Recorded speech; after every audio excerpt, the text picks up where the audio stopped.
friends, my name is Kayla Rayne, and today I'm going to be doing an author focus on Kat Winters. Kat Winters is one of my favorite authors, and I wanted to do an author focus on her this month, especially because her books, I think, are perfect to pick up in the month of October. They are historical fictions with a paranormal element, so you get historical fiction, which is awesome to read during autumn because it just inspires you to just cozy up under a blanket with a hot cup of tea.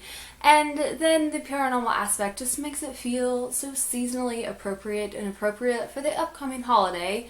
Halloween, one of the best holidays ever in the world. So I wanted to go ahead and do an author focus on her and talk about her 3 published YA novels that I have read and loved and just wanted to kind of talk to you guys about. So her debut novel, In the Shadow of Blackbirds, follows a main character named Mary Shelley Black during the 1918 influenza epidemic, and it captures ghost photography and the influenza epidemic, as well as some of the xenophobia that was going on, especially with the German culture in the United States during that time. And that is something that is so apparent in Kat Winters' YA novels, is the attention to detail for the historical time period that she's writing about. She definitely looks at what was happening during that time period and incorporates it into her stories.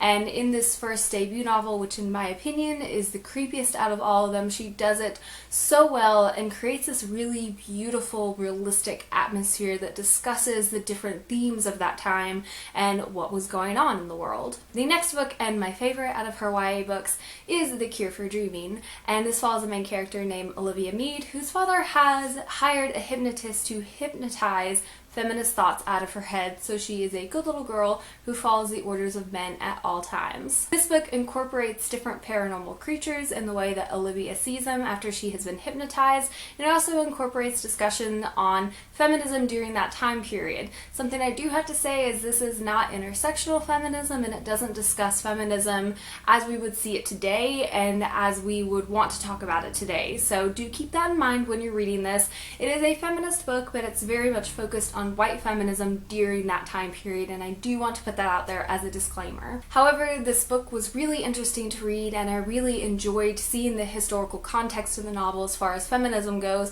and how men treated women during that time period, especially as they were fighting for their rights to vote and have an opinion and just in general be seen as equals during that time period. The last published YA book that she has out so far, there will be more next year, is The Steep and Thorny Way, and this is a Hamlet retelling, so we have some ghost in there, and it follows a main character named Hannah Lee who is trying to figure out what happened to her father after he died when his supposed murderer is released from prison.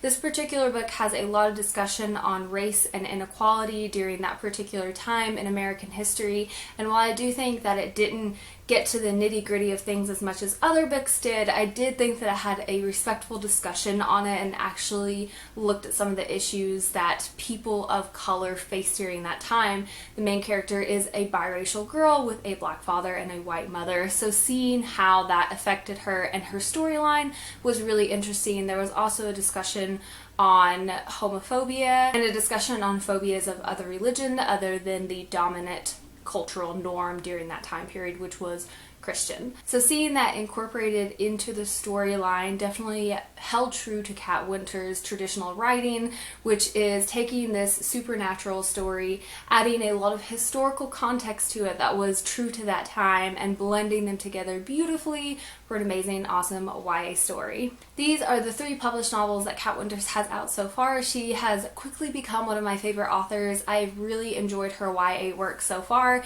and I'm very much looking forward to her next YA novel, which I think publishes in 2017, so that is very exciting. I will leave links in the down bar below for you guys to check out my other social media sites such as Goodreads, Instagram, and Twitter, and thank you for watching. Stay weird.